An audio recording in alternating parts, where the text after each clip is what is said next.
Usually if you're dealing with a puppy under 12 weeks of age, they're in something called a critical stage of learning. It's a socialization period, and everything that they are encountering, they usually encounter with curiosity and excitement. Occasionally you have a puppy who has been socially deprivated by mistake, who just hasn't had any experience with either children or men or women or other animals, dogs and cats, who you're trying to deal with, who's really, really shy and kind of, tucking its tail and trying to get away from you.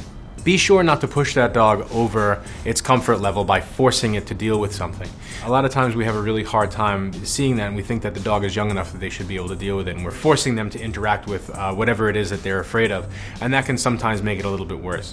What I would make sure to do is you figure out what it is that the dog is being fearful of, whether it's strangers or other animals or sounds on the street. Be sure that you are exposing that dog to a very, very low tolerable level of that stressor with high value reward. That's treats or game or belly rubs or something like that. If the dog won't take food or won't play the game, it means that the stressor is too high and you have to back off a little bit.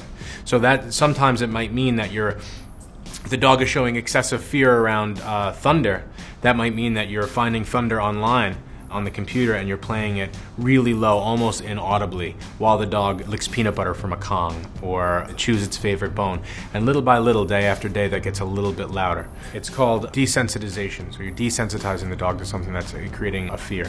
At a young age, it should be relatively easy to change the dog's emotional response to whatever it is that's making it fearful. But be very careful not to push the dog too far, too fast. Otherwise, it could end up getting worse and worse and worse. That's the best advice I can give you on how to deal with a fearful puppy.